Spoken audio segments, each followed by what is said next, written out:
तो ना बोलने की जगह सब लोग ना का उच्चारण करने लगे।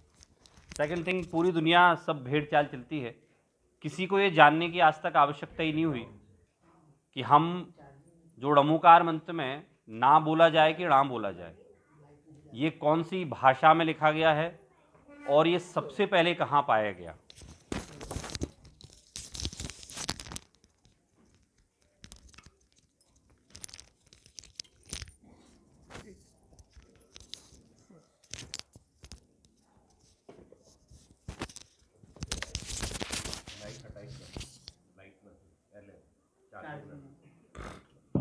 अभी थोड़ा चल रहा है। तो सबसे पहले आज से 2000 वर्ष पहले ये मंगलाचरण के रूप में हमारा एक ग्रंथ है, जनागम का सबसे पहला ग्रंथ षट खंडागम। उस षट खंडागम में सबसे पहले इसका मंगलाचरण किया गया। तो वो मूल ग्रंथ आप लोग देख सकते हैं, नेट पर भी है, फिजिकल कॉपी भी है उसकी। तो जो ड़मूकार मंत्र जैनियों की पहचान है, उसका प्रारंभ वहाँ से हुआ। तो हमारे सामने ऐसे ना जाने कितने प्रश्न हैं कि जैसे मैंने आपको एक सैंपल बताया कि ड़मूकार मंत्र प्राकृत भाषा में निबद्ध है, निबद्ध अर्थात बना हुआ है, और ये सबसे पहले षट खंडागम ग्रंथ में लिखा गया। हमें बहुत सारे प्रश्न हुआ करते हैं, मुझे आप लोगों का ही मालूम है और अपने बचपन का मालूम है। जब हम पूजन करते थे, मंदिर जाते थे, हमारे बड़े बुजुर्ग हमें कुछ करने के लिए बोलते थे, हमारा सरनेम सुनकर, दूसरे जैनियों को सुनकर हमें बहुत सारे प्रश्न हुआ करते थे। हम कहाँ से आए हैं, हम कौन हैं, मूलतः हमारा बैकग्राउंड क्या है, हमारा इतिहास क्या है।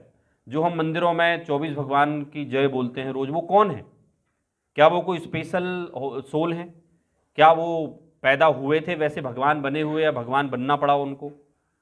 हम पहले कितने जैनी थे, अभी कितने जैनी हैं? ये भारतवर्ष में हमारी स्थिति क्या थी, अभी हम वर्तमान में हैं वो क्या स्थिति है?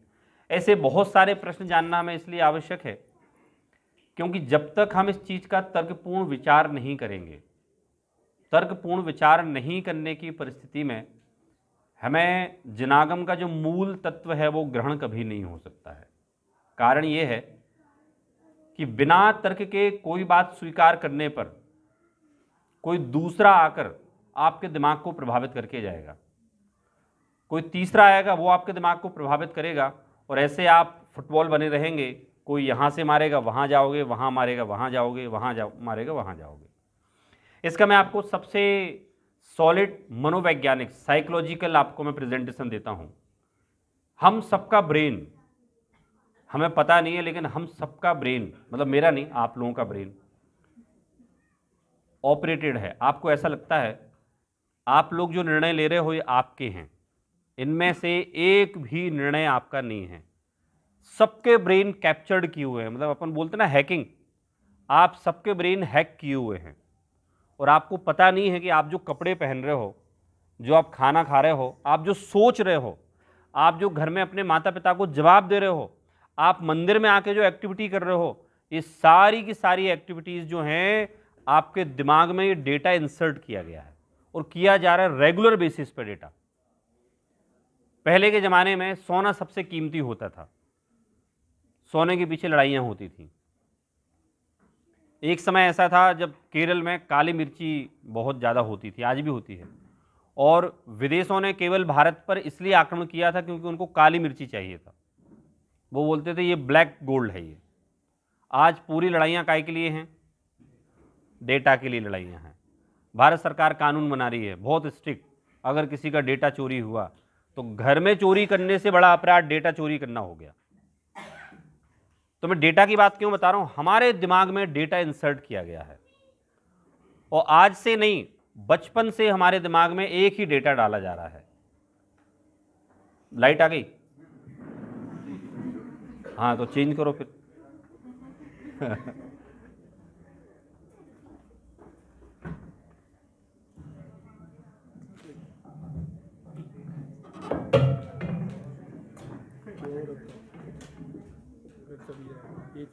नहीं हटा दो ना, अब नहीं जाएगी।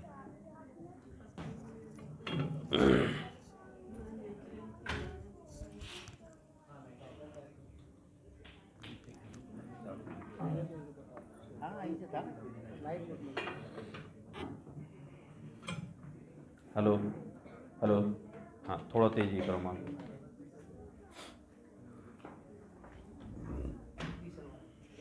हेलो, थोड़ा सा आवाज़ बढ़ी। हेलो हेलो हेलो, हाँ मेरी आवाज़ आ रही है आप लोगों को? चलिए, हाँ डेटा हैकिंग हो रही थी हमारी। हमारे दिमाग में डेटा डाला गया है। वो डेटा क्या डाला गया, मैं एक कॉमन डेटा बता देता हूँ आपको। सबके दिमाग में एक डेटा ये डाला गया है, वेस्टर्न कल्चर बहुत बढ़िया है और इंडियन कल्चर बहुत बेकार है। इसी का रिजल्ट है कि सारी जैन समाज, स्पेशली जैन समाज, आज बचपन से उसको एक ही सपना दिखाया जाता है, बेटा भारत बहुत खराब है, यहाँ रहना ही नहीं, विदेश जाना है। तो जो परिस्थितियाँ आज से 25 साल 30 साल पहले भारत में थी कि प्रत्येक गांव में 250-250 300 परिवार हुआ करते थे, अब वो परिस्थिति विदेशों में बनना चालू हो गई कि आपके यहाँ कितने जैनी हैं साहब? हमारे यहाँ 1000 जैन परिवार हैं, हमारे यहाँ 250 जैन परिवार है, हमारे यहाँ 100 जैन परिवार हैं। क्यों? क्योंकि हमारे दिमाग में ऐसा फीड कर दिया गया, धर्म पढ़ना मतलब फालतू के लोगों का काम, जो जिनके पास कोई काम नहीं होता, जो मूर्ख होते हैं, उनको धर्म पढ़ने का काम।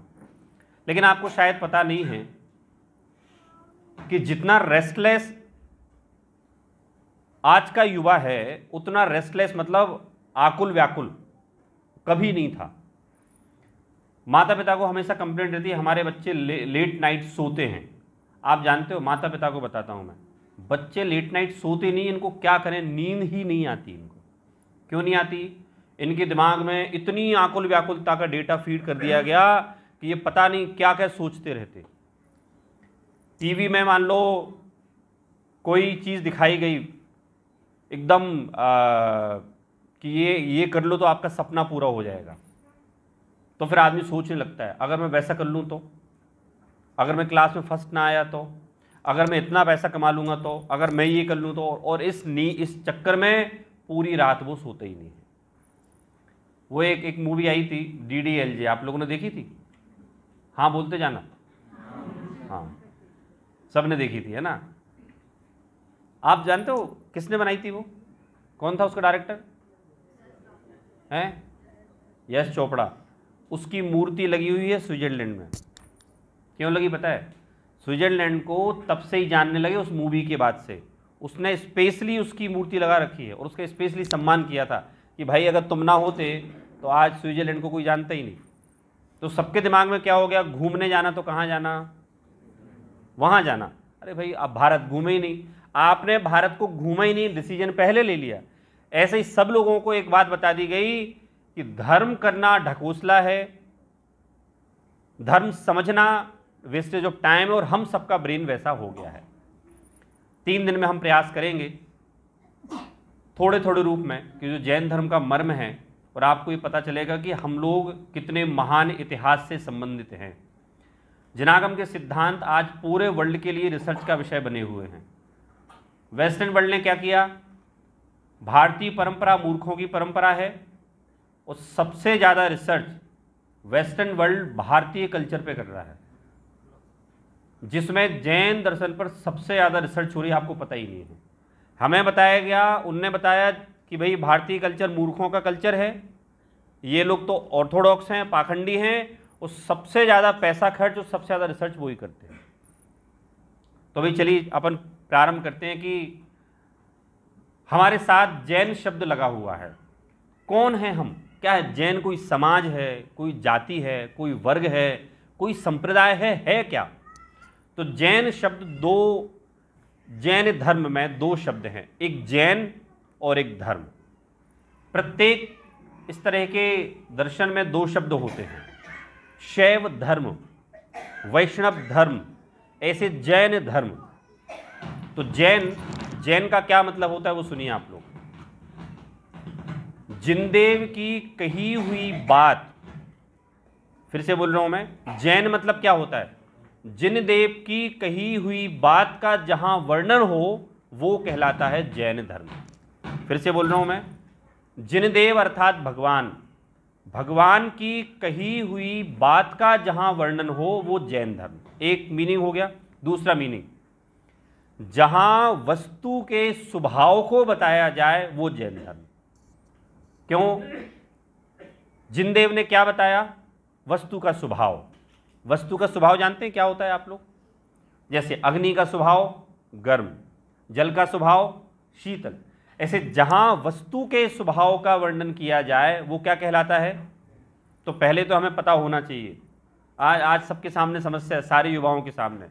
उनसे कोई दोस्त आर्ग्यूमेंट करते वो चुप हो जाते, उन्हें कुछ पता ही नहीं है कि भाई उनको क्या आर्ग्यूमेंट दें, क्या बताया जाए उनको। तो भाई आप लोग जैन हो तो पहले हमें अपने जैन होने की परिभाषा ज्ञात होना चाहिए, पता होना चाहिए।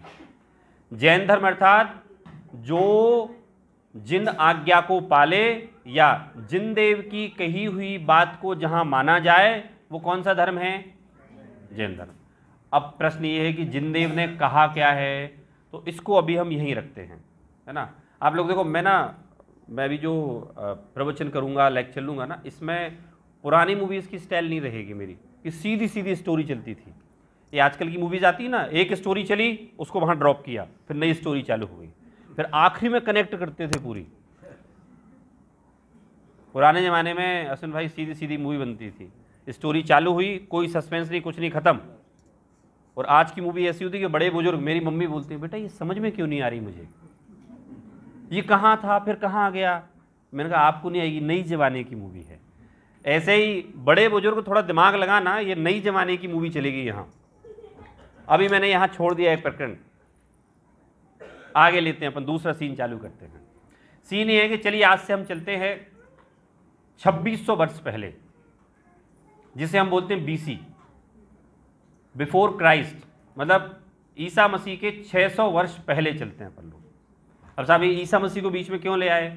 क्या है, देखो अंग्रेजों ने शासन किया पूरे वर्ल्ड पर, तो सब लोगों को कॉमनली दिमाग में उनका ही वर्ष याद रह गया। वैसे बहुत सारे सन चलते हैं, सन समझ गए ना। पता है हमारा अभी जैनियों का सन कौन सा चल रहा है? भगवान महावीर का निर्माण उत्सव कौन सा है अभी अश्विन भाई? 2636। तो हमारा सन चल रहा है 2636। क्रिश्चियन का चल रहा है 2022। तो क्यों चल रहा है कि जिन जिन के जो महान लोग हुए हैं, तो उनके बाद से जो उनने काउंटिंग चालू की वो उनका ईयर हो गया। वो ऐसे एक हिजरी सन चलता है। हिजरी मतलब वो उनका मुगलों का चलता है, वो उनके जो संत हुए हैं वहाँ से उनने चालू किया। ऐसे चाइनीज़ अलग चलता है। तो क्रिश्चियन जो था बिफोर क्राइस्ट, मतलब हम 600 साल पहले चलते हैं। क्या हुआ था साहब 600 साल पहले? कि भगवान महावीर मोक्ष जा चुके थे। भगवान महावीर के मोक्ष जाने के बाद सारी गड़बड़ चालू हुई।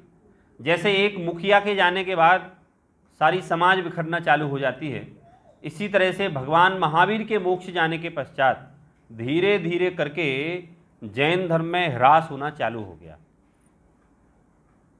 तो क्या जैन धर्म भगवान महावीर से प्रारंभ हुआ? आपको आज का इतिहास एक ही बात बताता है कि जैन धर्म प्रारंभ हुआ भगवान महावीर से, लेकिन वो इतिहास सही नहीं है। क्यों नहीं है? क्योंकि हमारे पास शिलालेख उपलब्ध हैं, प्रमाण उपलब्ध हैं। एक प्रमाण मैं आपको बताता हूँ। उड़ीसा में उदयगिरी की गुफाओं में, हस्तम्पी गुफा बोलते हैं उसको, वहाँ महाराजा खारवेल ने प्रशस्ति लिखवाई है। और वहाँ खारवेल इसलिए फेमस हैं क्योंकि खारवेल ने आज से 2200 साल पहले जैन धर्म के प्रचार में बहुत बड़ा योगदान दिया था। उन्होंने 300 वर्ष पहले पाटलिपुत्र में जो नंद वंश था, वो नंद वंश भगवान आदिनाथ की प्रतिमा ले गया था खारवेल के वंशजों से युद्ध में जीतकर। तो 300 वर्षों तक नंद वंश ने भगवान आदिनाथ की प्रतिमा की पूजा की। फिर महाराजा खारवेल आए, तो महाराजा खारवेल ने जब उन नंद वंशियों को हराया, उनको हराकर वो प्रतिमा उनने अपनी फिर से ले ली, और फिर खारवेल ने यहाँ उनकी पूजा चालू की। तो एक बात इससे प्रूफ हुई कि खारवेल के पहले जो 300 वर्ष थे उस समय महावीर की पूजा नहीं होती थी। किसकी पूजा हो रही थी? आदिनाथ की। और आदिनाथ भगवान आज से लाखों करोड़ों वर्ष पहले हो गए। मतलब जैन धर्म जिनागम, वस्तु के स्वभाव को बताने वाला धर्म, कोई 100, 200, 500, 1000 वर्ष का नहीं है। इसका इतिहास लाखों करोड़ों वर्ष पुराना है। चलिए ये सीन यहीं छोड़ते हैं, लाखों करोड़ों वर्ष पहले चलते हैं। समझ में आएगी ना मूवी? थोड़ी सी मॉडर्न मूवी चल रही है, वो भी फास्ट फॉरवर्ड। हाँ, तो ये सीन यहीं ड्रॉप करते हैं। आज से हम चलते हैं लाखों करोड़ों वर्ष पहले। तो हम हैं अभी पहले काल में। पहला काल क्या होता है? तो पहला काल ये होता है कि प्रत्येक व्यक्ति को अपने दिमाग में क्वेश्चंस हैं। क्या क्वेश्चन है? ये पानी कौन बरसाता है, ठंड कौन लाता है, गर्मी कौन लाता है, ये अनार में बीज किसने डाले। बचपन से अपन सबको क्वेश्चंस होते हैं। आप लोग तो आजकल छत पे नहीं सोते होगे, लेकिन हम बचपन में छत पे सोते थे, गांव में जब थे तो वो सितारे देखा करते थे। तो I think when I was 8-9 years old, तब मुझे बहुत विचार आते थे, यार ये तारे कहाँ से आए, ये आसमान मेरे ऊपर गिर तो नहीं जाएगा। सारे बच्चों को हुआ करते हैं क्वेश्चन, मुझे तो हुआ करते थे। आजकल के बच्चों को अलग होते हैं कि डोरेमोन ने ऐसा क्यों कहा। ये बच्चों के दिमाग में ऐसे क्वेश्चन हो सकते हैं। वो छोटा भीम लड्डू क्यों खाता है। तो भाई ये क्वेश्चन जो हमारे मन में होते हैं कि ये तारे किसने बनाए, ये अनार में बीज किसने डाले, हमारे हाथ में 5 उंगलियां किसने लाया, कोई गोरा है कोई काला है। आगे आगे आ जाइए।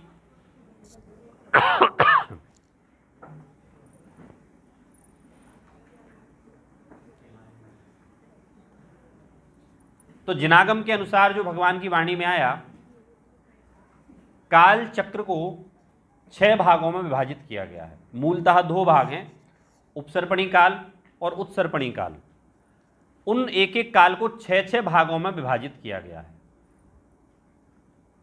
हम जिस काल में चल रहे हैं, ये कौन सा चल रहा है अपना? 5वां काल चल रहा है, हुंडा अपसर्पणी काल। अपसर्पणी मतलब डाउनवर्ड, जहां सब कुछ ह्रास होता जाए।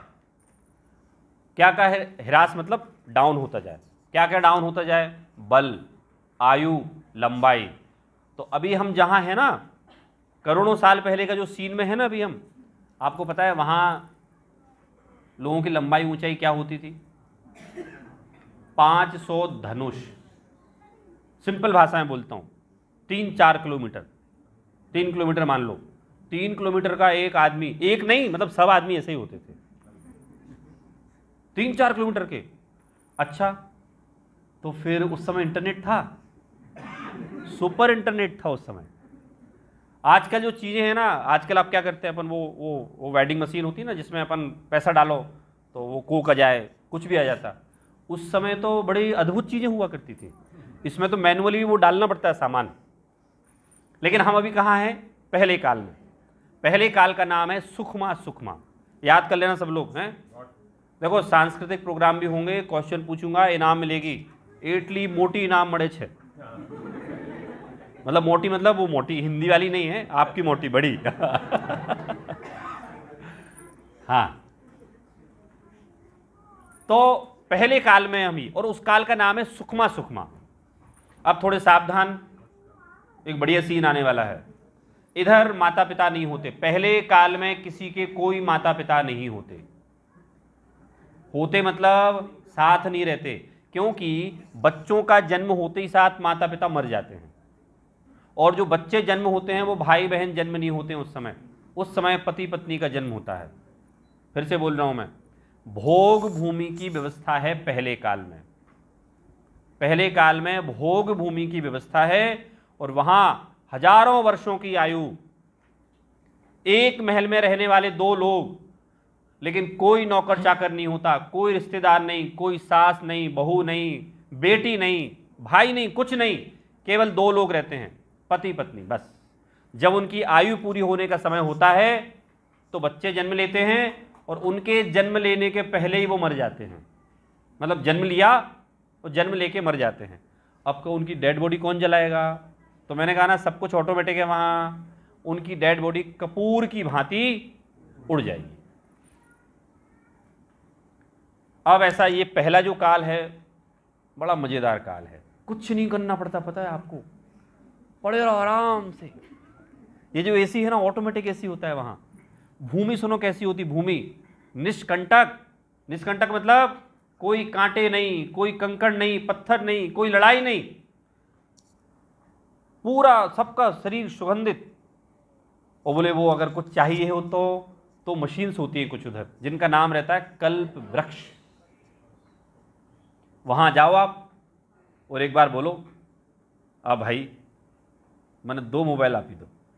मोबाइल नहीं मिलेंगे 2 मोबाइल नहीं मिलेंगे। क्या मिलेगा पता है वहां मिलेगा आपको वस्त्र, आभूषण, अलग अलग, जैसे तूर्यांग जाति के कल्प वृक्ष होते हैं और 10 प्रकार के कल्प वृक्ष।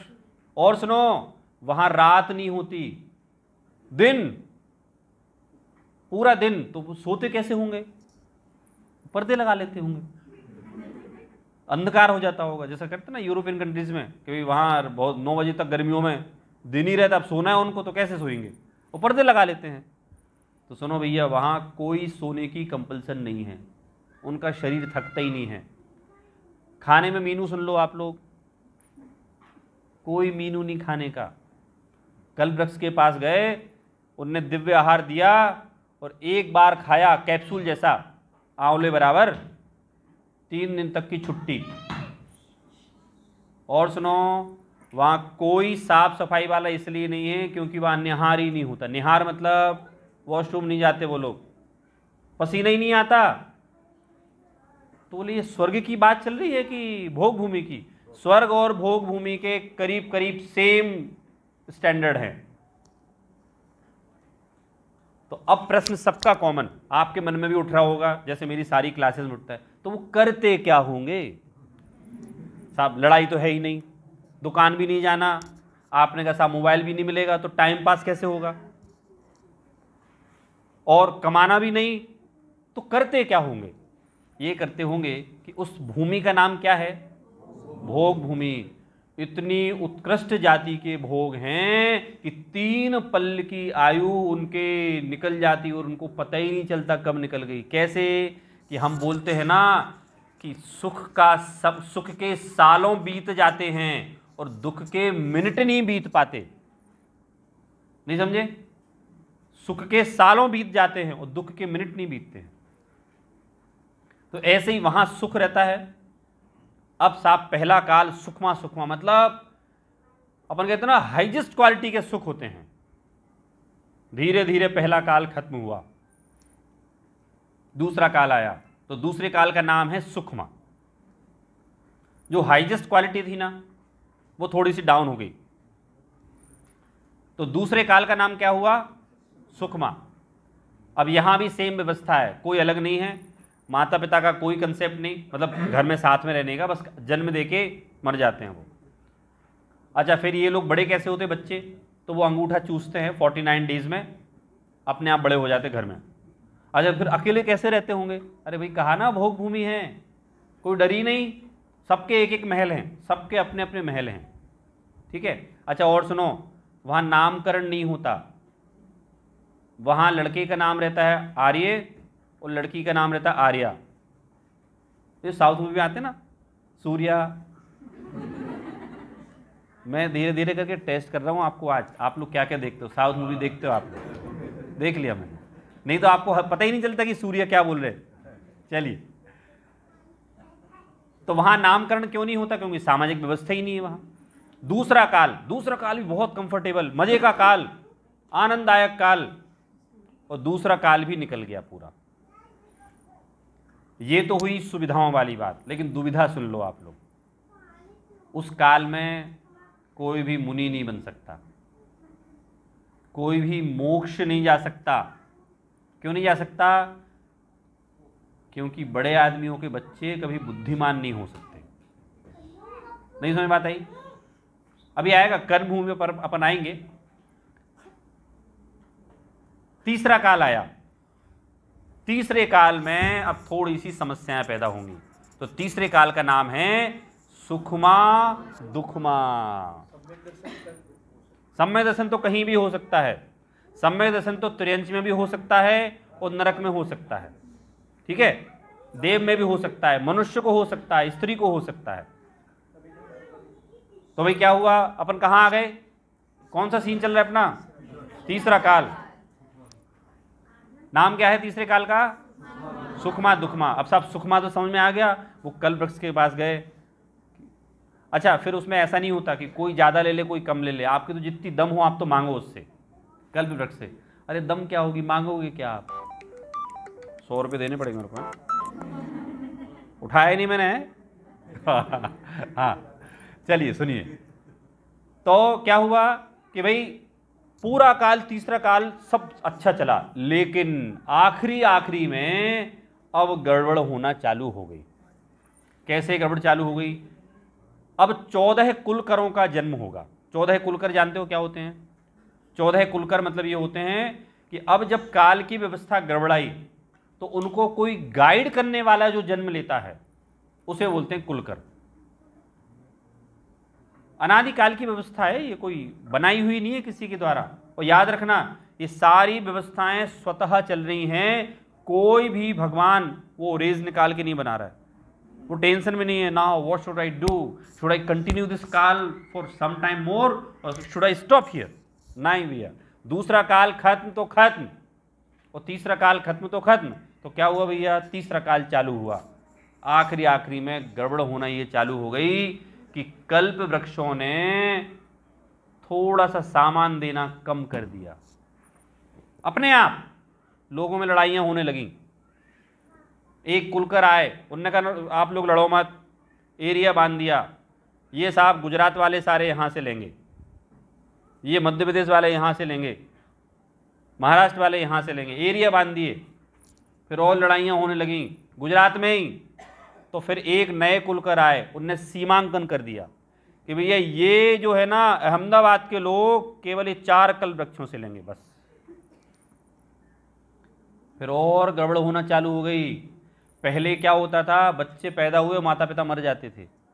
अब क्या हुआ कि माता पिता मरे ही नहीं, बच्चे तो जन्म ले लिए, माता पिता मरे ही नहीं। तो भैया अब एक कुलकर जन्म लिया, उनने व्यवस्था बताई कि अब जिनके माता पिता जी गए उनको बच्चे कैसे रखेंगे। और धीरे धीरे काल और गड़बड़ हुआ।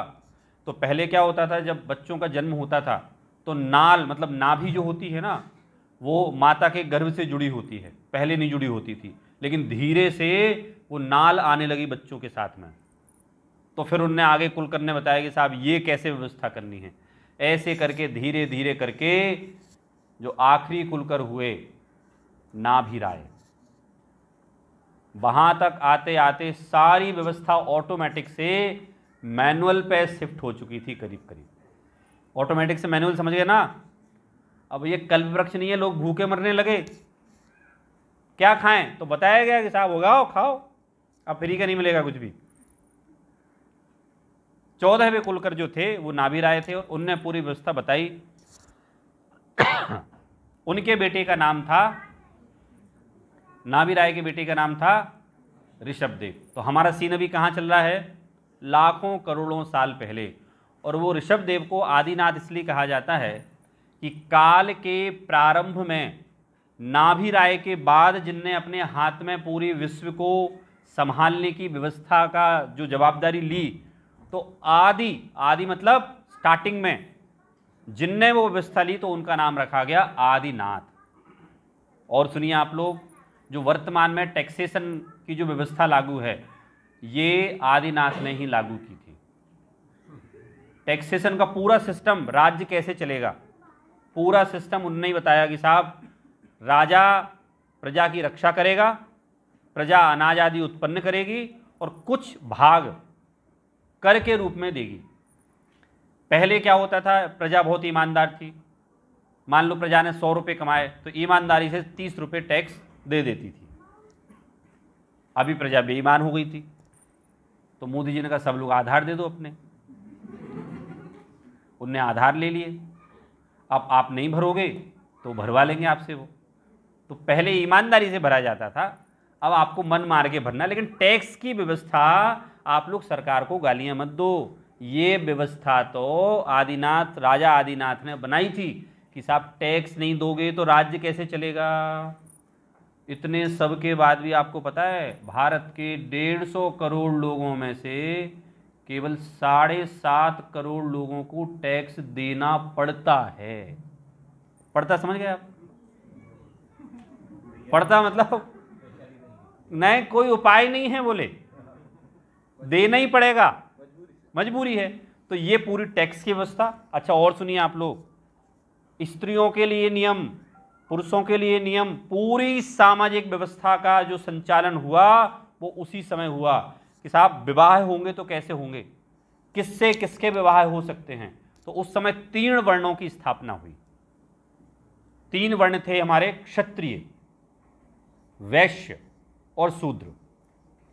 एक घर में तीनों हो सकते थे। तो वर्ण का वहां जो पैरामीटर था ना, वो पैरामीटर कोई जाति नहीं था, वो था काम। जैसे कोई सेना में भर्ती हो गया तो वो कौन कहलाएगा? अब किसी लड़के ने कहा देखो मम्मी मुझे लड़ने नहीं जाना, मुझे तो व्यापार करना है, तो कौन हो गया? वो वैश्य हो गया।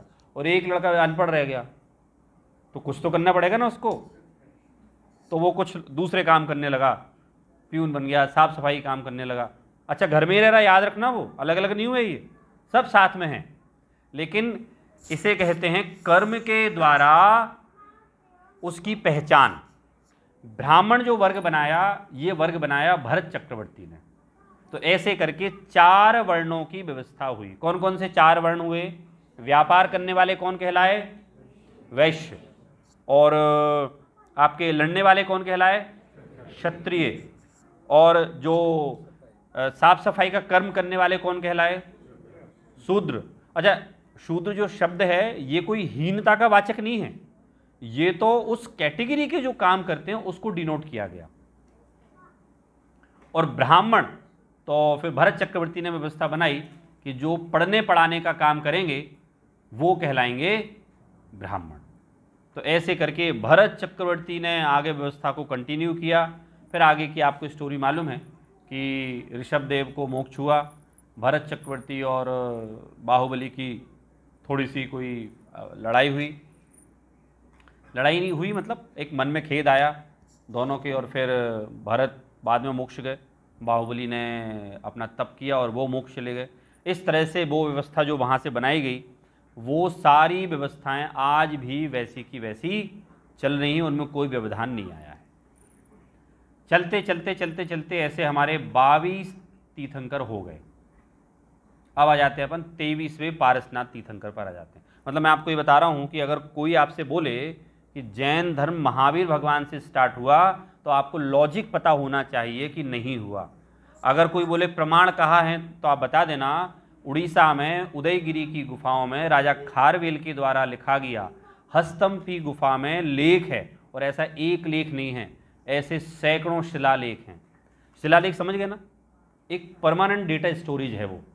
अभी तो क्या होता है आपको पता है कि सॉफ्ट डेटा जो है ना, सॉफ्ट डेटा ना परमानेंट नहीं है। ये अगर सर्वर उड़ गया, मान लो जो सैटेलाइट पे सेव है, सैटेलाइट उड़ गया, डेटा चला जाएगा। अब हमारे बुजुर्गों ने इस डेटा को कैसे सेव किया कि राजाओं ने ना पहाड़ों पे खुदवा दिए, वो जो भी उनको कहना था ना, तो उसे बोलते हैं शिलालेख। जो शिलाओं पर पहाड़ों पर लिखाए जाएं तो उनकी आयु होती है 2-2 हजार वर्ष। तो वो हमें प्रमाण मिले हैं।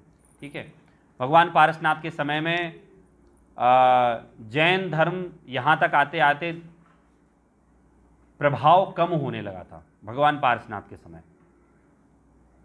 फिर भगवान पारसनाथ का मोक्ष हुआ। उनके मोक्ष जाने के 208 वर्ष बाद, हाँ 208 है, 208 वर्ष बाद भगवान महावीर का जन्म हुआ। भगवान महावीर हम जैसे थे। आदिनाथ भगवान की लंबाई कितनी थी? 500 धनुष। और भगवान महावीर की कितनी हैं? अरे हम बराबर समझ लो, 7 हाथ बोलते हैं, हम बराबर ही लंबे चौड़े थे बस। वो आयु भी हम बराबर थी। भगवान महावीर ने शादी नहीं की, पता है आप लोगों को, उनने शादी नहीं की। उनकी मम्मी का नाम पता है भगवान महावीर की? हैं? त्रिशला देवी। त्रिशला देवी 10 बहनें थीं और ये उनकी मम्मी सबसे छोटी बहन थी। और इनके नाना का नाम था चेटक। चेटक के महाराजा थे ये। तो मतलब राजवंश जो था ना पूरे, ये राजवंश की शादी हुई इनकी और फिर भगवान महावीर का जन्म हुआ। तो भगवान महावीर के पापा पूरे भारतवर्ष के राजा नहीं थे, वो क्षेत्रीय राजा थे वो। और भगवान महावीर के नाना जो थे वो बहुत बड़े राजा थे वो, ठीक है।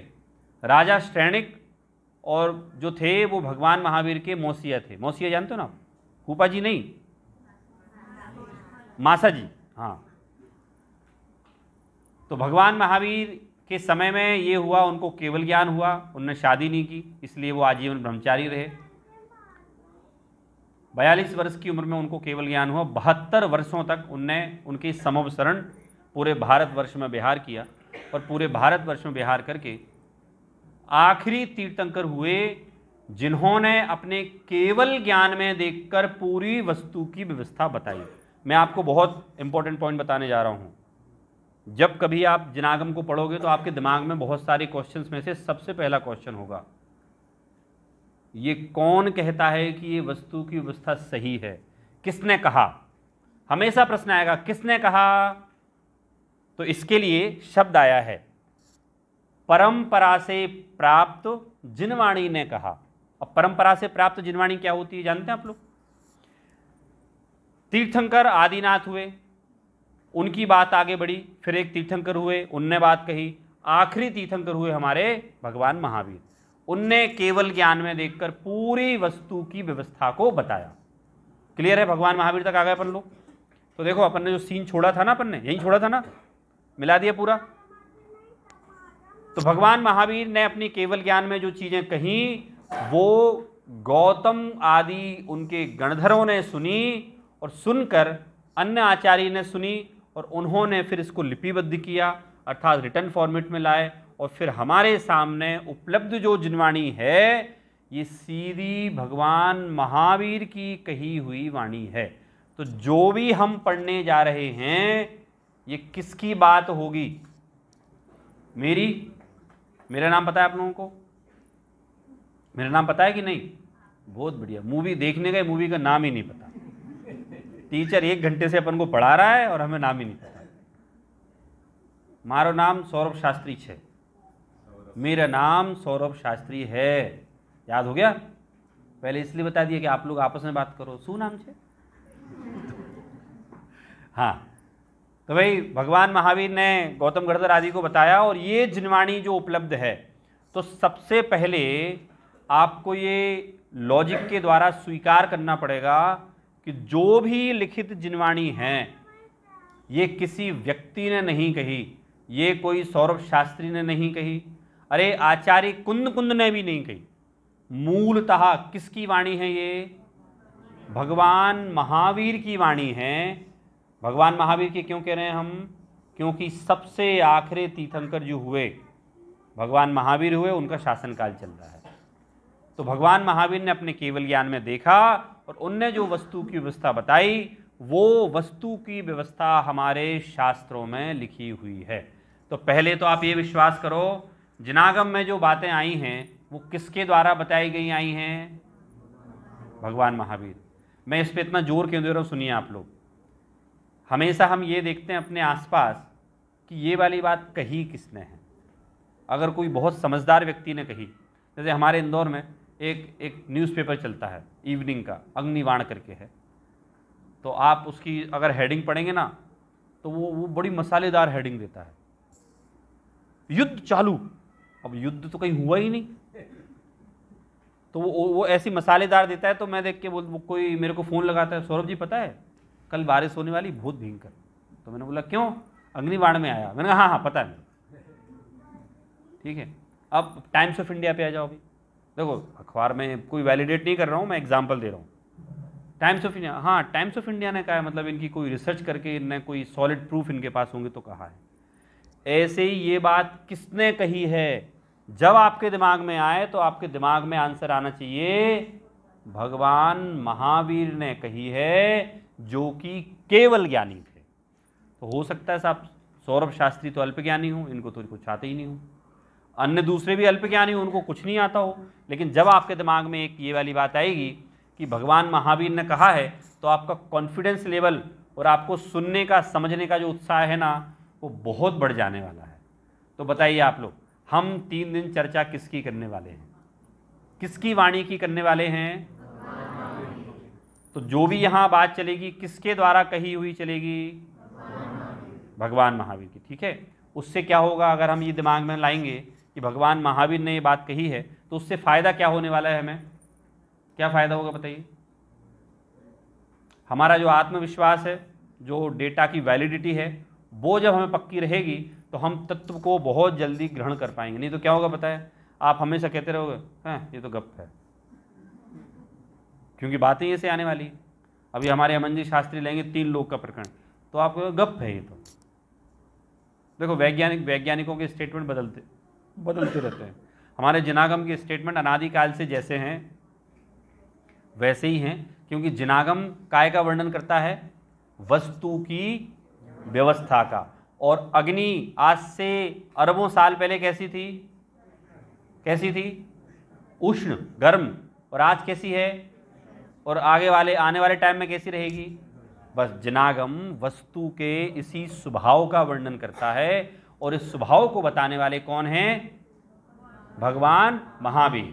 चलिए, अब प्रश्न उठता है कि सर पंडित जी बोल लो, मेरे को इंदौर में सर बोलते हैं, तो पंडित जी बताओ मैं लड़का होऊंगा कि लड़की होंगी, ये किसने डिसाइड किया?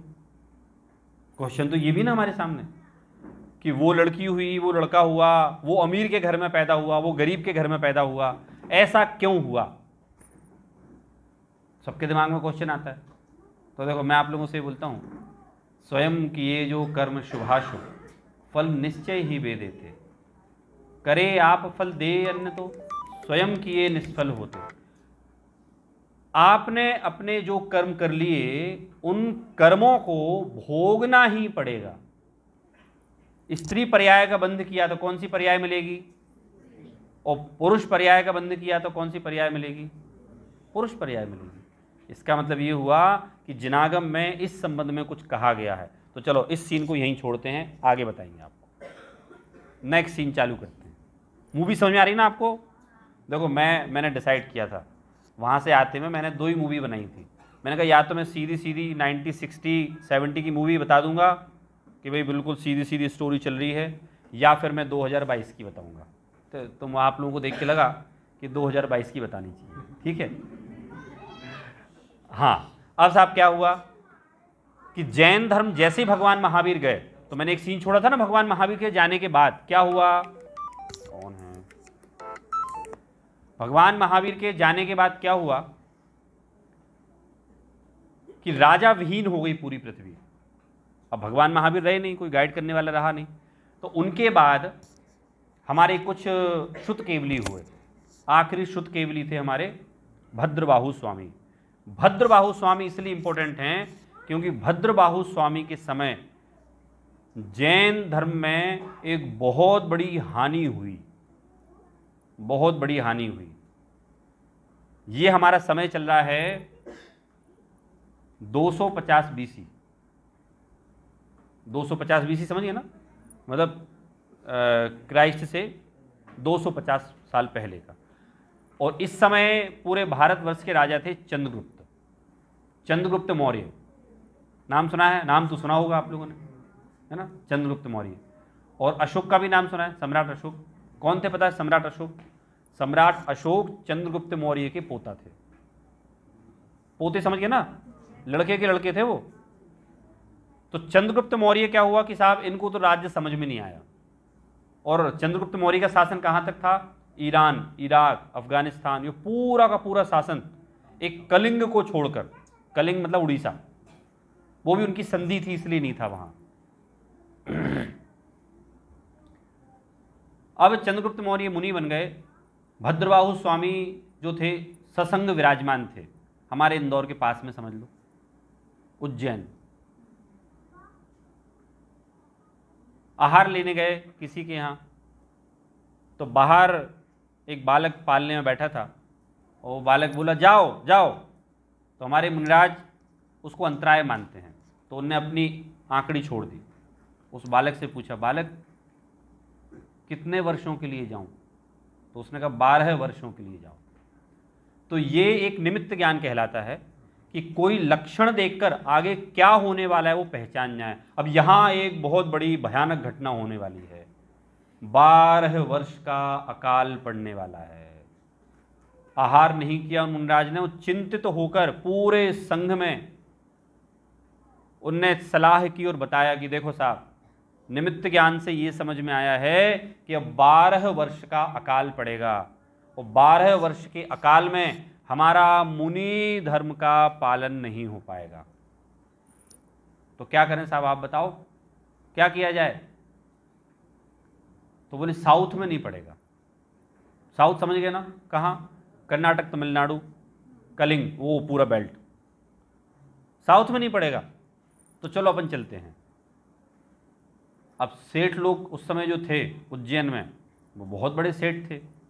तो उनने उसी संघ के, जैसे पहले डिवीज़न कैसा होता था, एक सबसे बड़े मुनिराज, वो संघ के पूरे कंट्रोलर, फिर उनके अंडर में होते थे कुछ मुनिराज जो कि अलग अलग संभालते थे। जैसे एक मुनिराज 200 मुनिराजों को संभालेंगे। तो उज्जैन के जो सेठ लोग थे वो इनके पास तो नहीं गए, भद्रबाहु के स्वामी के पास, वो दूसरे मुनिराज थे संघ के, उनके पास गए। बोले साहब आप मत जाओ हमें छोड़ के,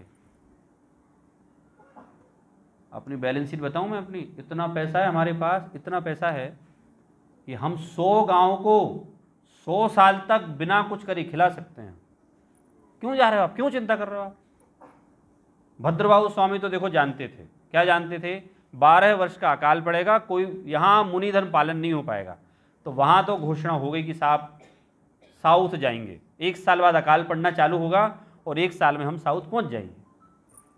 लेकिन यहाँ के उज्जैन के कुछ सेठों ने मना लिया कुछ मुनिराजों को, रुक जाओ साहब, आप हमारी जवाबदारी, हम गारंटी ले रहे हैं आपकी पूरी आहार की व्यवस्था, पूरी मुनिचर्या की व्यवस्था। लेकिन वो ये नहीं समझ पाया मुनिराज कि एक गृहस्थ की सलाह को कैसे माना जा सकता है। ये तो रागी है ना, स्वार्थ से बोल रहा है अपना। एक नासमझ व्यक्ति की सलाह को समझदार व्यक्ति कैसे मान सकता है? एक कुम्हार सोने खरीदने की एडवाइस दे तो क्या मानी जा सकती उसकी? मान ली उनने, मुनिराज ने कुछ ने मान ली, बच्चे वो चले गए, ठीक है साहब आप जानो, रहो यहाँ। अकाल पड़ना प्रारंभ हुआ, 1 साल बारिश नहीं हुई, 2 साल नहीं हुई, 3 साल नहीं हुई, 4 साल नहीं हुई। देखो ज़्यादा बारिश हो जाए तो भी समस्या, बाढ़ आ जाती, और नहीं हो तो अकाल पड़ता है। कल शाम को आप लोग नहीं आए, बहुत बारिश हो रही थी इधर, मेरे को तो लगा कि आज पता नहीं आप लोग आओगे कि नहीं आओगे, मुझे चिंता हो गई रात को। मैंने कहा अपन इधर आए हो, जनता नहीं मिली तो गड़बड़ हो जाएगी मतलब ये तो। लेकिन पानी बंद हो गया वो फिर। तो अकाल पड़ा, अकाल पड़ने में क्या समस्या हुई, धीरे धीरे करके लोगों का धन खत्म होने लगा, क्योंकि धन का एक नियम है, नहीं कमाने पर बड़े से बड़ा पहाड़ है वो भी खत्म हो जाता है। पानी नहीं, नई फसल उगना बंद, लोगों में लड़ाइयाँ चालू हो गई। अब चूंकि हमारे मुनिराजों के आहार में कोई समस्या नहीं आई थी, लेकिन अन्य लोग जो थे ना वो भूखे मर रहे थे। एक दिन एक मुनिराज आहार करके आ रहे थे और कुछ लोगों ने देखा कि ये इनका पेट भरा हुआ है और उनका पेट फाड़ के उसमें से खाना निकाल के खा गए। बस उस घटना ने जैन धर्म के 2 भाग कर दिए उसी घटना ने। अब साहब उज्जैन के लोग फिर आए, मतलब ये हमारे यहाँ के लोगों का करा धरा है ये पूरा काम। फिर आए, महाराज देखो साहब वो एक मुनिराज को साहब ये ऐसा गड़बड़ हुई साहब, आप लोग जंगल में मत रहो, आप साहब आप तो यहाँ आ जाओ, और अगर वहाँ रहो तो चुपचाप आओ, इस समय आओ। देखो अब एक बात सलाह मान ली थी ना आपने, कब रुकने की, फिर मान गए, चला है हाउ साहब, ठीक है साहब। अब बोले कि साहब आप आओ तो फिर कटोरे लाओ साथ में अपने। फिर एक बार एक कोई आए लेने, तो वो इतने सूख गए थे वो मुनिराज कि किसी की स्त्री उनको देख के डर गई और उसका गर्भपात हो गया। इन्होंने कहा महाराज ऐसे नहीं, आप कपड़े पहन लो, थोड़े दिन की बात है। कपड़े पहना दिए, डंडा दे दिया, कटोरा दे दिया, थोड़े दिन, बस थोड़े दिन बाद तो सही हो ही जाएगा। अब आप सोचो वो कुम्हार की सलाह मान के आपने कुम्हार की सलाह मान के आपने शेयर मार्केट में इन्वेस्टमेंट कर दिया। आते ना फ़ोन, हमारे इंदौर से बहुत फ़ोन आते होंगे आपके पास। वो सब कुम्हार हैं, वो हैं कुम्हार की सलाह मान के आपने इन्वेस्टमेंट कर दिया, डूब नहीं है।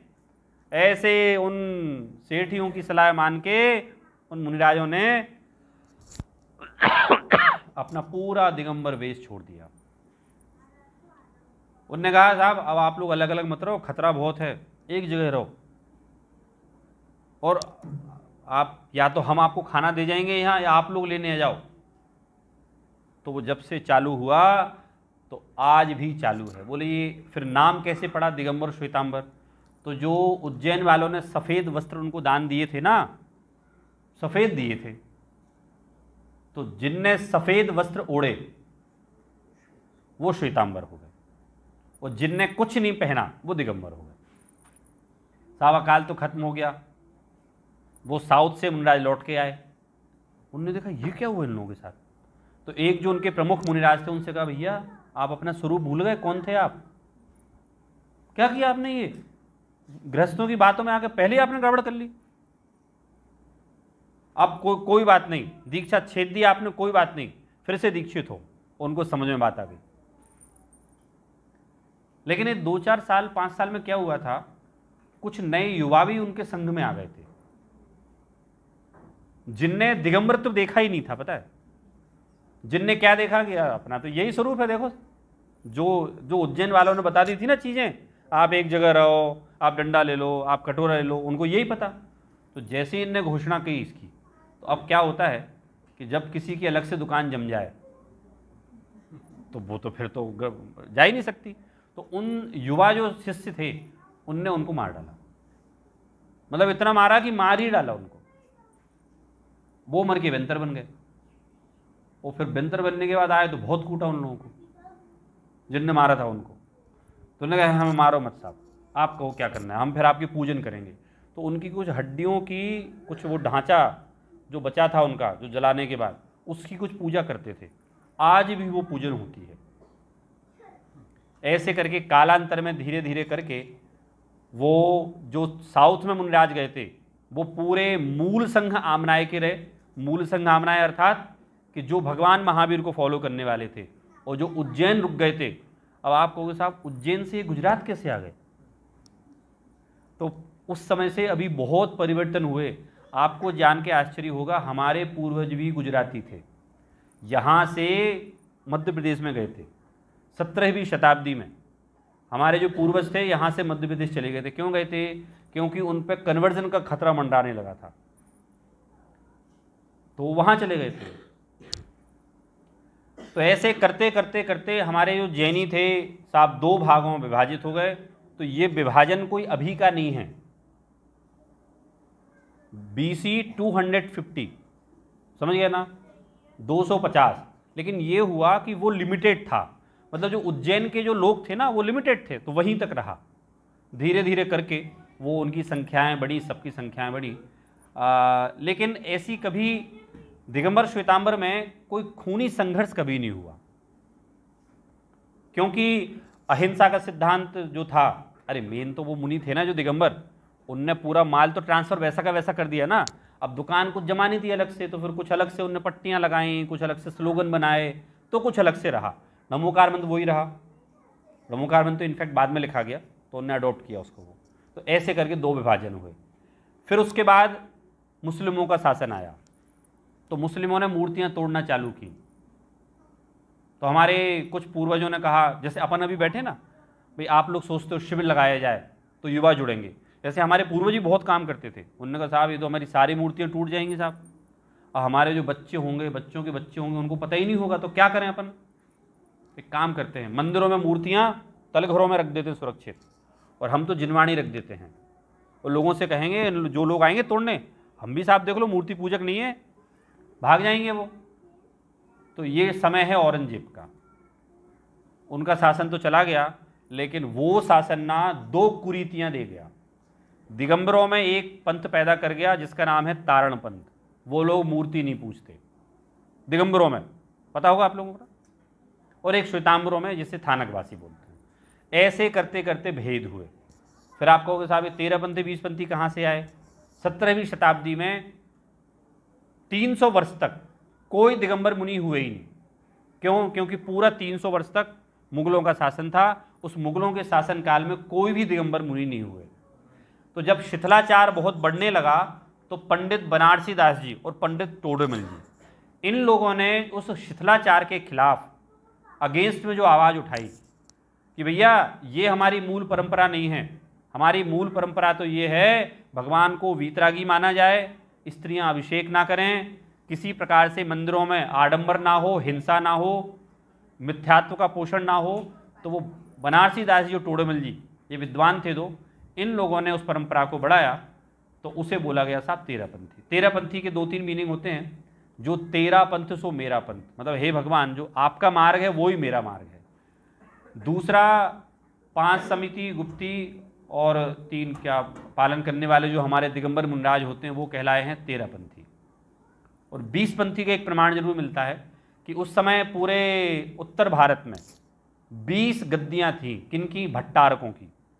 वो भट्टारकों की 20 गद्दियाँ होने के कारण से उनको कहा गया 20पंथी। ऐसे करते करते अच्छा, और अभी विकिपीडिया पे आप देखोगे साहब एक कांजी पंथ के नाम से एक लिखा है उन लोगों ने। तो मैंने उनको कमेंट भी भेजा कि साहब ये कोई पंथ नहीं है, ये तो केवल एक कोई विद्वान ने, मतलब स्वामी जी विद्वान थे बड़े, उन विद्वान ने दिगंबर धर्म के शास्त्रों को जो लोगों के सामने लाने का काम किया। तो वो कोई पंथ नहीं बना। मतलब हम लोग दिगंबर, सुनिए आप लोग, हम कौन है? दिगंबर 13पंथी।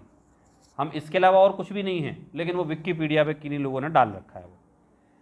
तो इस तरह से इतना विभाजन होने के बाद आज हम लोग यहाँ बैठे हुए हैं। तो ये हमारा इतिहास है। बीच बीच में बहुत सारे संकट आए हम पर। साउथ में 12,000 जैनों को एक साथ मारा गया, 1,000 जैन मंदिर कन्वर्ट कर दिए गए। और हमारे इधर जो MP है वहाँ मुगलों का जो तांडव हुआ, तो ग्वालियर में बड़ी बड़ी मूर्तियाँ तोड़ दी गई। हमारे जो गांव है चंदेरी, वहाँ और वहाँ के आसपास की मूर्तियाँ तोड़ दी गई। तो वो एक हमने टाइम देखा। हजारों लाखों जैनियों को कन्वर्ट किया गया और आज होते होते होते हम लोग खत्म होने की कगार पर आ गए। कब से ह्रास चालू हुआ? भगवान पारसनाथ के समय 40 करोड़ लोग थे जैन। वहाँ से कम होते होते होते होते होते होते अपना 1-8 करोड़ बोलते हैं ना, पता नहीं सही है गलत है, 1-8 करोड़ भी नहीं होंगे मेरे ख्याल से। तो करते करते आज हम लोग यहाँ बैठे हैं इतने सारे संकट झेलने के बाद। ये हमारा इतिहास है। इतिहास क्लियर हो गया? कहाँ से चालू होते अपन? आदिनाथ से। तो आपको 2-3 चीज़ें क्लियर हो गई कि हम लोग बहुत संकट। और सुनो, हम लोग मूलतः जैन कोई जाति नहीं है। जैन कोई जाति नहीं, याद रखना। हम लोग मूलतः सब लोग क्षत्रिय हैं। मूलतः समझ गए? क्षत्रिय क्यों है? सुनो आप लोग, भगवान महावीर कौन थे? तो उनको पालन करने वाले, मानने वाले कौन थे? क्षत्रिय। अब आपको अच्छा क्षत्रिय क्यों थे? सुन लो आप लोग। जैन धर्म को समझना और पालन करना क्षत्रियों के अलावा किसी दूसरे के वश की बात नहीं है। कठिन है भाई साहब। आप क्या सोचते हो बस इतना आसान है? आ गए, बैठ गए, समझ लिया? इसके लिए महापुरुषार्थी व्यक्ति चाहिए। तो वो पुरुषार्थ का काम कौन कर सकता है? क्षत्रिय। तो हम लोग मूलतः हमारी जो बॉडी में जो ब्लड दौड़ता है वो पूरा का पूरा ब्लड क्षत्रियों का है। इसीलिए जिनागम को पढ़ने के लिए पुरुषार्थ चाहिए, संयम की अधिकता चाहिए। बिना संयम के आप जिनागम नहीं पढ़ सकते। और जब तक आपको 100 रुपये नाम नोट करो, कौन है? मेरे 200 रुपये नोट हो गए हैं, 100 आपके भी कराऊंगा मैं। हाँ चलिए, तो हम लोग मूलतः क्षत्रिय हैं। हमारी जैनियों में दिगंबरों का बता रहा हूँ मैं, 84 उपजातियाँ हैं। जानते हो ना आप लोग उपजातियाँ? जैसे बघेरवाल, पोरवाल, पल्लीवाल, परवार, खंडेलवाल, हुमड़, ये सब लोग पुराने राजवंश थे एक्चुअली में। ये पूरे जो राजवंश थे अपने अपने नाम को इनने प्रकाशित किया और इस हिसाब से 250 टोटल थे, लेकिन कालांतर में विलुप्त हो गए वो। तो अभी टोटल 84 बचे हैं। अब यहाँ भी आपके यहाँ भी ज़्यादा चलती हैं, जैसे राजस्थान में चलती हैं बीसा, ऐसे करके चलती हैं उनके यहाँ। तो अलग अलग स्टेट में, लेकिन हैं सब जैन। अब ये विभाजन क्यों किए गए वो भी सुन लो आप लोग। अभी आजकल का ज़माना तो है नहीं कि साहब शादी करनी है तो वो आप गए, कौन सी वेबसाइट है वो, शादी.com। तो ऐसा तो है नहीं। पहले क्या होता था, हमारा बहुत साइंटिफिक है कि साहब कुंडलियाँ मिलाओ, एक गांव में ये देखो साहब ये किस कुल के हैं, कौन सी समाज के हैं, लड़के का क्या आचरण है, तो वो सब चीज़ें पता होने के बाद, इसके अलावा हमारे यहाँ माता पिता का गोत्र टालते थे कि भाई पता चले कि भाई ये तो बहन निकली। कैसे कि आज से 10वें वो जो व्यक्ति थे ना, हमारा जन्म भी उन्हीं से है, जो जीन्स है हमसे है और इनका भी उनसे ही है, तो भाई बहन हो गए ना वो। तो एक ही व्यक्ति का जीन्स उनमें है, तो एक व्यक्ति के जीन्स उनमें आने से ना आगे की संतान विकृत पैदा होती है। तो इसलिए वो कुंडलियाँ मिलाई गई, हमारी जो उपजातियाँ बनाई गई उन सब के कारण से बनाई गई। और दूसरा इससे एक फ़ायदा ये भी हुआ कि हर एक उपजाति ने अपनी अपनी समाज के उत्थान पर ध्यान दिया कि साहब हमें अपने समाज के लोगों को खूब धन पढ़ाना है, हमें अपने मंदिर बनाना है। तो उससे जो डिपार्टमेंट बनाए गए, जैन धर्म का विकास बहुत हुआ और अब हम लोग संख्या में बहुत कम बचे हैं। उसके पीछे बहुत सारे कारण हैं, वो हम अभी आने वाली क्लास में डिस्कस करते जाएंगे। अब हम इस बात पे आते हैं, ये तो एक मैंने इतिहास बता दिया आपको, परिचय कि साहब कितना समय बचा अपने पास, समय हो गया, मेरा समय हो गया है ना, 7 मिनट ज़्यादा हो गए। सही, अब बात आती है कि साहब भगवान महावीर ने सिद्धांत क्या बताए। तो इतिहास आपको क्लियर हुआ। कोई क्वेश्चन है आप लोगों को इतिहास में कि आप लोग कौन है, समझ में आ गया कौन है? वो भोग भूमि से आए हुए। अब उत्पत्ति तो वहीं से हुई थी ना हमारी, भोग भूमि के लोग। और अगर इस काल में देखो तो कौन, ठाकुर हैं, क्षत्रिय। तो जैन धर्म जो पालन करता है वो क्षत्रिय कर सकते हैं, ठीक है। अब आते हैं भगवान महावीर ने सिद्धांत कौन कौन से बताए। तो मैं आपको नाम लेता हूं यहाँ, आप लोग याद रखिए। 6 द्रव्य, 7 तत्व, ईश्वर का अकर्तावाद, विश्व की व्यवस्था। मैंने तो पहले ही बोला था फास्ट मूवी चल रही है, उधर बोलते आप मूवी देखने में, उधर तो दिमाग कैसे लगाते जाते हो आप। चलो फिर भी स्लो कर देता हूं मैं। 6 द्रव्य, 7 तत्व, ईश्वर का अकर्तावाद, वस्तु स्वातंत्र। लिख लोगे स्वातंत्र, इंग्लिश में लिख लेना, SWATANTRYA, ठीक है। मुझे पता है ना, ये गुजराती में लिख पाएंगे ना इंग्लिश हिंदी में, मैं पहले ही बोल दिया, स्वातंत्र लिख लो। हाँ, स्वातंत्र लिख लिया।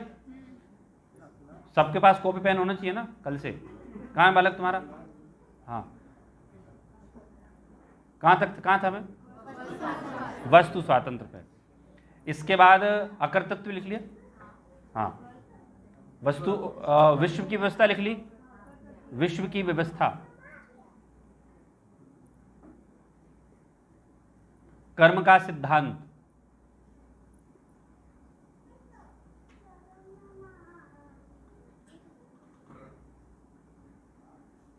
हो गया कर्म का सिद्धांत। ये ऐसे मुख्य सिद्धांत हैं। और एक जैसे 6 तत्व 6 द्रव्य और 7 तत्व में मोक्ष आ जाता है, इसलिए मैंने उसको अलग से नहीं लिया है। ये एक मोटे सिद्धांत हैं जिनके आधार से पूरी जिनवाणी समझते हैं ना आप लोग? जिनवाणी मतलब जिन वाणी, जिनेंद्र देव की वाणी को क्या कहा जाता है? जिनवाणी। तो ये मुख्य सिद्धांत हैं। अब हम अपनी अगली कक्षा में इन सिद्धांतों पर चर्चा करेंगे। तो मैं आप लोगों को बता देता हूं कि हमारी आने वाली कक्षाएं कैसी होने वाली हैं। हम लोग अप्लाइड जैनिज्म पर चर्चा करेंगे। अप्लाइड मतलब कि मैं कोई बहुत बड़ी बातें करने वाला नहीं हूं, चिंता मत करो। मेरी क्लास में नींद किसी को नहीं आने दूंगा मैं, अगर किसी को आ गई तो खड़ा कर दूंगा, ठीक है। वैसे तो मैं कोशिश करूंगा कि विषय को इतना लाइट रखूं कि आप लोगों को जो बहुत समय से समस्याएं हैं, क्वेश्चंस हैं, तो हमारी 2-3 प्रेजेंटेशंस होने वाली हैं। एक तो theory of karma, PPT presentations होगी।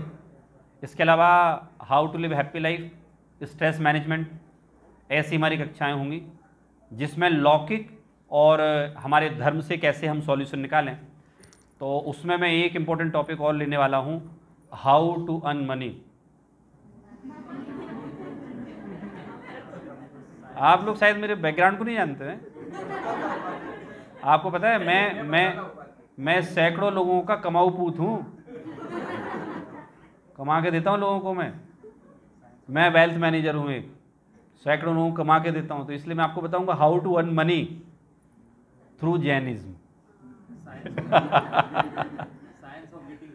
हाँ, साइंस ऑफ गेटिंग रिच। देखो आपको पता है, rich is doesn't mean rich, it means money.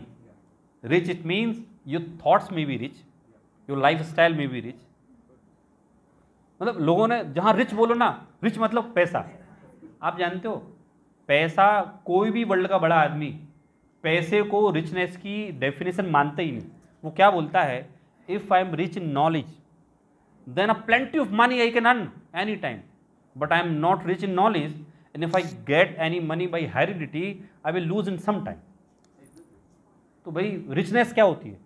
तो मैं जो बात करूंगा ना, the art of getting rich, knowledge से रिच। लेकिन साथ में चिंता मत करना, 2-3 टिप भी बता के जाऊंगा और उसका कोई चार्ज नहीं लूंगा मैं, है ना। चलिए, इस तरह से हमारी अभी की कक्षा हुई। अभी हमारे साथी हैं अमन जी शास्त्री, वो आप लोगों को 3 लोग पे कुछ बताने वाले हैं। हाँ, एक प्रेजेंटेशन और है, अश्विन भाई की इच्छा है माई फर्स्ट ड्यूटी बताया जाए। वैसे मेरे पास बहुत सारा माल है, लेकिन चूंकि समय कम है ना, तो प्रोडक्ट बहुत सारे हैं, लेकिन मैं तो केवल सैंपल बता के जाऊंगा बस। ठीक है, तो एक और है माई फर्स्ट ड्यूटी, तो वो लेंगे हम। अभी 2 दिन है साथ में, चिंता मत करो। 4-4 घंटे बिठाऊंगा मैं आप लोगों को, समझा के भेजूंगा मैं। तो अभी अमन जी शास्त्री आइए, और ये आप लोगों को 3 लोग पे लेंगे। तो जैसा कि मैंने अभी आपको बताया, ये जो बताएंगे ना, कृपया करके इसे गप पे ना माने। किसने कहा ये जो बताने वाले हैं, किसने कहा? भगवान महावीर नी वाणी 6। हाँ, वो पीछे जो है ना प्रोजेक्टर, उसके ऊपर बताया जाएगा। आइए अमन जी, आइए।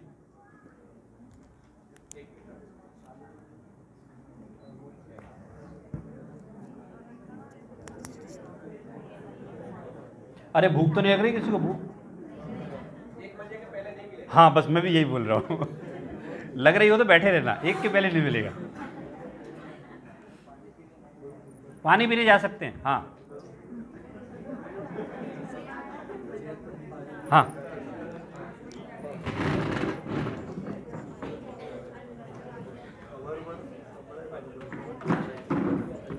अरे मेरा नाम याद हो गया आप लोगों